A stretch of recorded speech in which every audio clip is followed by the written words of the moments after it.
warahmatullahi wabarakatuh. Saya Lulu Thayyibah NIM 190321100067 dari kelas Ekonomi Produksi Pertanian kelas A. Kali ini saya akan menjelaskan mengenai analisis fungsi produksi jagung.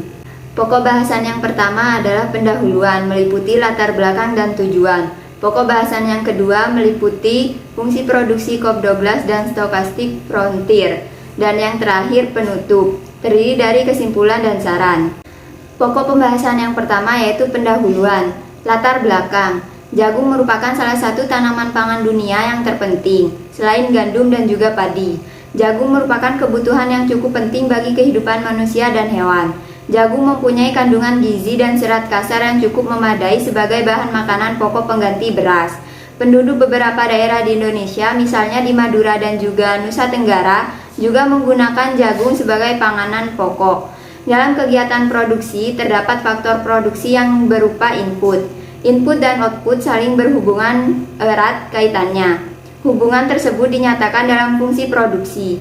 Untuk mendapatkan hasil produksi yang optimal, terdapat dua jangka waktu produksi, yaitu jangka pendek dan jangka panjang. Pada jangka pendek terdapat input tetap dan variabel input tetap adalah modal, sedangkan variabel adalah tenaga kerja. Selanjutnya yaitu tujuan. Tujuan untuk mengetahui variabel yang berpengaruh secara signifikan dan elastisitasnya. Yang kedua, mengetahui nilai produk maksimum, NPM atau VPM, dan elastisitas dari masing-masing variabel. Yang ketiga yaitu mengetahui tingkat efisiensi teknis pada masing-masing petani jagung. Selanjutnya pembahasan, tabulasi data dan analisis fungsi produksi COP12. Selanjutnya yaitu tutorial dalam penggunaan aplikasi SPSS. Yang pertama yaitu kita copy dulu data yang belum dikalikan dengan NIM saya yaitu 67. Setelah di copy, selanjutnya yaitu membuka Microsoft Excel untuk mengcopy data tadi yang telah di copy.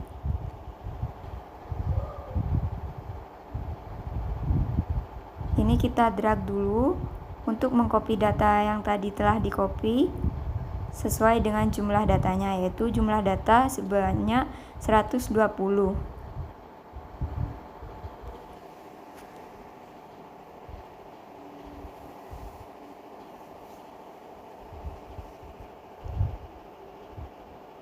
Setelah kita drag, kemudian paste. Kemudian kita rapikan dulu.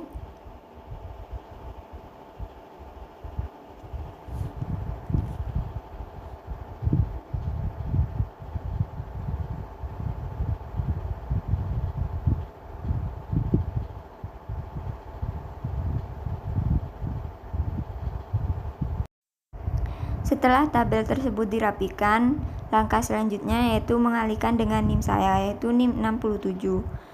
Dengan cara yang pertama yaitu kita mencari kolom terlebih dahulu, klik sama dengan, kemudian klik 28 atau A3 dikali 67 lalu enter. Langkah tersebut dilakukan hingga pada kolom kelima, yaitu sama dengan 60 dikali 67. Selanjutnya sama dengan 200 dikali 67. Enter.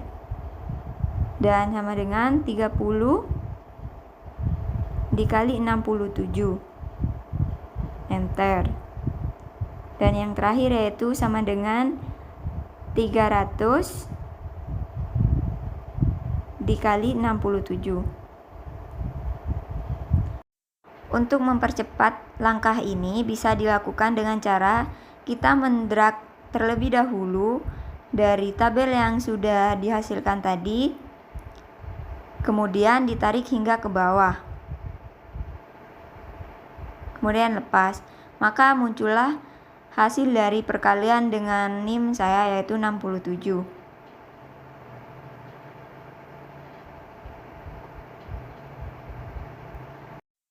Selanjutnya kita len-kan terlebih dahulu, yaitu dengan cara sama dengan len di dalam kurung dengan data yang telah dikalikan dengan 67, kemudian enter.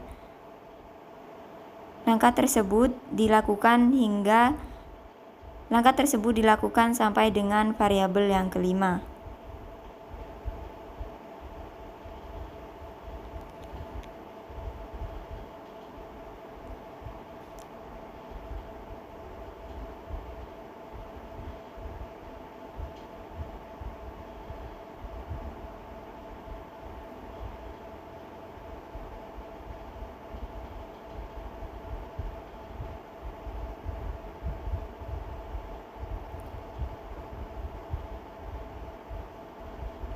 Kemudian kita drag data tersebut hingga ke bawah untuk memudahkan dari tutorial tersebut.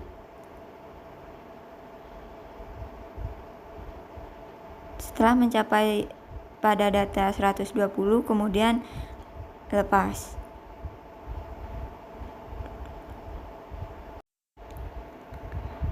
Setelah data yang telah di-LN-kan tersebut keluar, kemudian kita mengcopy data tersebut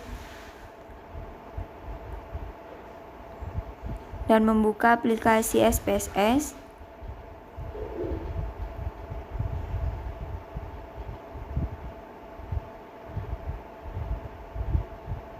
Pada variabel view, pada nama kita tulis terlebih dahulu yaitu produksi jagung. Yang kedua yaitu benih jagung. Dan yang ketiga yaitu tenaga kerja. Dan kembali lagi pada data view. Pada data view selanjutnya kita mempaste data yang telah di-copy. Kemudian klik Analyze, Regression, Linear. Untuk produksi jagung diletakkan pada dependent, benih dan tenaga kerja diletakkan pada independent. Kemudian klik OK.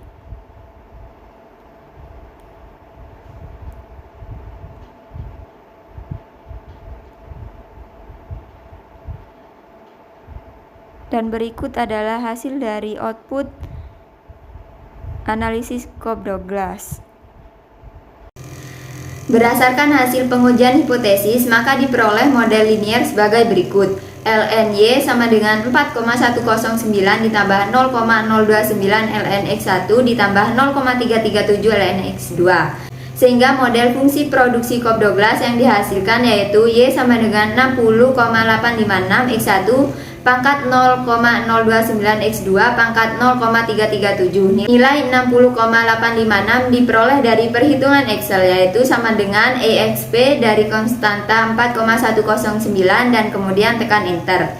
Berdasarkan model di atas, maka parameter beta yang dihasilkan yaitu B1 0,029 dan B2 sama dengan 0,337. Selanjutnya yaitu interpretasi. Yang pertama, interpretasi dari fungsi produksi Cobb-Douglas yang telah diperoleh di atas yaitu A. Jika variabel independen yaitu benih dan tenaga kerja dianggap konstan, maka output produksi akan bertambah sebesar 4,109. B. Koefisien regresi variabel benih sebesar 0,029, artinya yaitu apabila benih mengalami kenaikan 1%, maka jumlah output produksi akan naik sebesar 0,029% dengan asumsi nilai variabel lainnya bersifat konstan.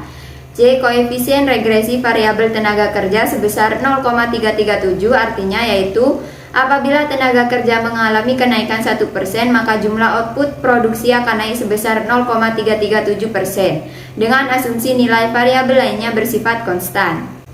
Selanjutnya yaitu yang kedua, berdasarkan fungsi produksi Cobb-Douglas maka dapat diketahui nilai elastisitasnya yaitu elastisitas benih sebesar 0,029 dan elastisitas tenaga kerja sebesar 0,337 sehingga nilai input tenaga kerja memiliki elastisitas yang paling besar. Yang ketiga, berdasarkan elastisitas tersebut dapat diketahui intensitas produksinya lebih bersifat padat tenaga kerja dan tidak bersifat padat modal. Hal tersebut karena nilai elastisitas tenaga kerja lebih besar dibandingkan elastisitas modal berupa benih. Yang keempat, berdasarkan persamaan fungsi produksi Cobb-Douglas, maka dapat diketahui return to scale dengan cara menambahkan B1 dan 32, yaitu 0,029 ditambah 0,337 sama dengan 0,366. Return to scale untuk fungsi tersebut yaitu decreasing return to scale, karena B1 B2 kurang dari 1. Artinya bahwa proporsi penambahan faktor produksi melebihi proporsi produksi. Elastisitas produksi yang kurang dari 1 terjadi pada saat kurva produksi marginal berada di bawah kurva produksi rata-rata. Selanjutnya yaitu perhitungan maksimum. Y sama dengan 60,856, X1 pangkat 0,029, X2 pangkat 0,337. Diketahui V1 Rp1, V2 Rp4, P sama dengan Rp10 per kilogram, APP X1 5, APP X2 1. MR1 sama dengan P dikali MPP sama dengan 10 dikali EP dikali APP, 10 dikali 0,29 dikali 5 sama dengan 10 dikali 0,145 sama dengan 1,45 lebih dari 1 sama dengan MR dibagi V lebih dari 1 sama dengan 1,45 dibagi 1 lebih dari 1, memperoleh hasil sebesar 1,45 lebih dari 1. Sehingga secara ekonomis penggunaan faktor produksi benih belum efisien, dalam arti faktor produksi benih masih bisa ditambah. Yang kedua yaitu MR2 sama dengan P dikali MPP sama dengan 10 dikali EP dikali APP, 10 dikali 0,337 dikali 1 sama dengan 10 dikali 0,337 sama dengan 3,37 kurang dari 4 sama dengan MR dibagi V kurang dari 1 sama dengan 3,37 dibagi 4 kurang dari 1, memperoleh hasil sebesar 0,8 kurang dari 1. Sehingga secara ekonomis penggunaan faktor produksi tenaga kerja belum efisien, dalam arti faktor produksi benih masih bisa ditambah. Pembahasan selanjutnya yaitu analisis fungsi produksi stokastik frontier. Berikut merupakan data sebelum diubah ke LN dikali 67. Dan berikutnya yaitu data setelah diubah ke LN. Di sini terdapat data yang telah ditabulasikan yaitu dengan mengubahnya ke dalam LN. Kita copy terlebih dahulu. Kemudian kita membuka lembar baru, klik new, blank word. Pada lembar baru tersebut nantinya akan di-copy data yang telah di-copy sebelumnya. Sebelumnya yaitu kita drag terlebih dahulu kolom dan tabel untuk tempat data sebelumnya.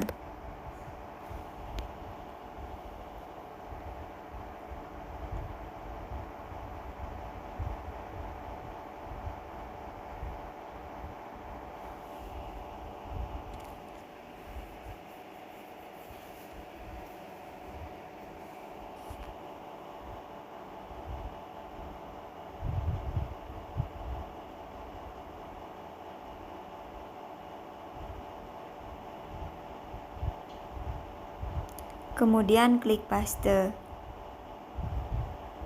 Setelah data terpindah pada lembar baru,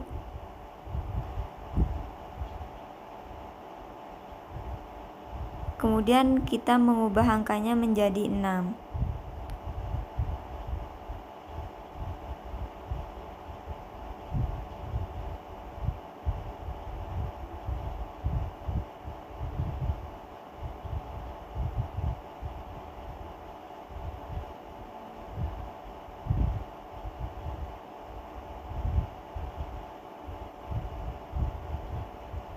Satu, 2, 3, 4, 5, 6. Kemudian klik save as. Kita simpan pada folder frontier.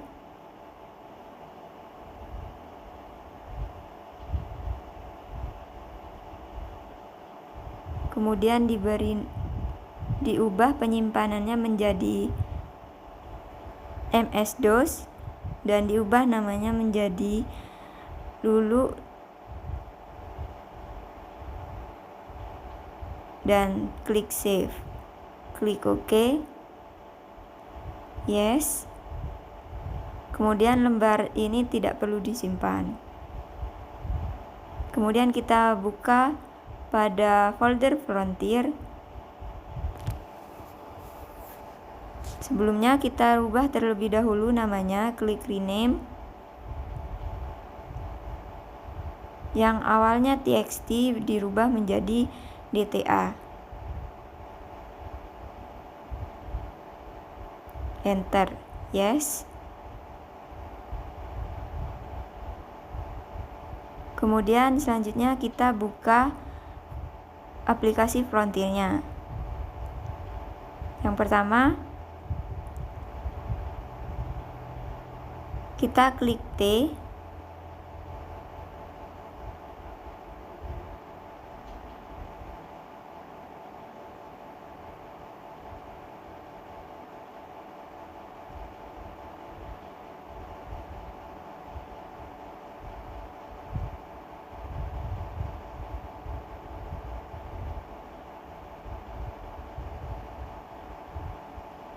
Satu, lulu.tta, lulu.out, 1, y,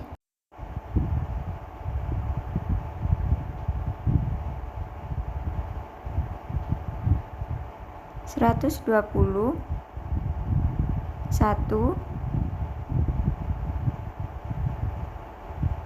120, 4, y, n, kemudian enter.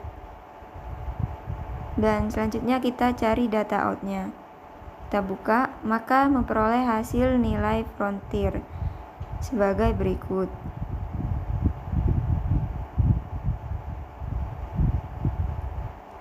Dan berikut adalah nilai LRTS dari data tersebut.